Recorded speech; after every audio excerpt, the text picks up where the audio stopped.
One of my favorite true crime audiobooks. It's called True Crime Stories by Ryan Beaker. Baker. No, not Baker. It's Becker. Becker, yeah. But sorry, guys, I'm in the public school. Anyway, hit the thumbs up button. Let's go and get into it. Chapter 1. Marjorie Orban. What this seems to be is a revelation of your very darkest side, ma'am, said Judge Arthur Anderson as he stared at Marjorie Orban during her sentencing hearing. When that dark side is unleashed, it's about as dark as it gets, he continued. The judge spoke these words from his bench, September 8th, 2004, in a courtroom in Phoenix, Arizona. It was the start of fall in Arizona, a welcome reprieve from the blistering heat of the summer. It was not only the torrid heat that ended, however, but a dark chapter of this desert community's crime annals. A grisly find. The residents of Phoenix enjoy a patchwork of preserved desert areas throughout the city. However, on October 23, 2004, the rugged beauty of the area was eclipsed by a morbid find at the corner of Tatum and Dynamite Road in North Phoenix. The Phoenix Police Department's 911 call center received a panic call from an individual who was hiking in the area. Police quickly arrived at the desert location, and the hiker led them to a spot that was not far off from the residential streets that surrounded the reservation. When the officers reached the site, they instantly knew that this was not a routine call. Detective Dave Barnes of the Missing Persons Unit arrived on the scene minutes later. A putrid smell filled the air as Barnes walked toward a 50-gallon Rubbermaid bin. As we walked up, you could smell the death in the air. Once you smell it, you know what it is for the rest of your life. It's the first time I had ever seen anything like that, where it's just a piece of a body, he would later say. Barnes removed the lid and carefully opened the black trash bag contained within. Inside the trash bag was the bloody, dismembered torso of an adult male. Barnes would later tell a reporter, "All of the insides, all of the internal organs, intestines were missing. I thought, who could do this to a human being? Cut off his arms, his legs, his head." The grisly find was located less than 2 miles from the home of Marjorie Orban, who lived in the 17,000 block of North 55th Street. Butcher had a strong suspicion that he had just found the torso of her missing husband. Marjorie had filed a missing persons report September 22nd, 2004. Jay Orban was the successful owner of Jayhawk International, a dealership that specialized in Native American art. He frequently traveled for business purposes, and it was not unusual for him to be gone 3 weeks out of the month. It was through his business travels that Jay met Marjorie. The stripper and the salesman. Marjorie had been married 7 times before meeting Jay at the age of 35. Marjorie was unable to conceive children and had lived a life with herself as the central focus. She entered each relationship looking for her Prince Charming, but it never happened. Michael J. Peter was a very successful businessman who made millions creating upscale strip clubs around the world. Marjorie left Peter because she believed he was cheating on her. She moved to Las Vegas, where she danced at a strip club. It was at this strip club in 1993 that she met Jay, who was traveling through Las Vegas. They had been dating for a while when Jay proposed to Marjorie, offering to pay for fertility treatments if she married him.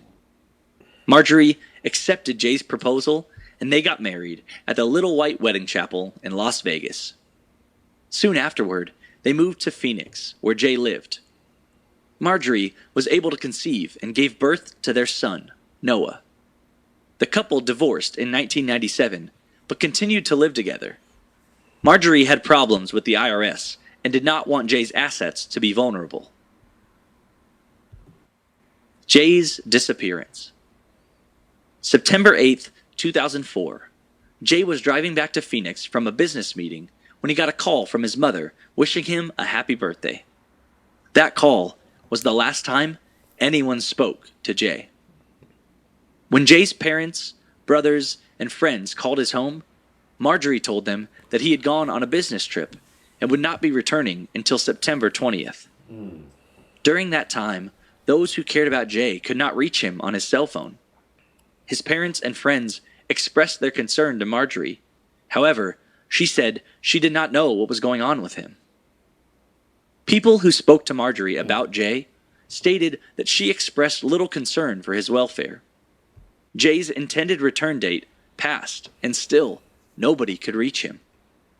When they inquired with Marjorie, she continued to remain aloof to their concerns. After continued pressure from friends and family, a missing persons report was filed September 22nd. Suspicion is raised. The police department assigned Detective Jan Butcher to the case. She interviewed Marjorie, who indicated that the last time she'd seen Jay was on August 28th, when he had attended his son's birthday. Butcher became suspicious of Marjorie on September 28th, after leaving voicemail messages for her before she called back. I asked her to provide me the license plate of the vehicle Jay was driving. She said she would call me back. She never did. So that was a little bit odd, she later told a reporter. From that point on, Butcher's suspicions only continued to grow.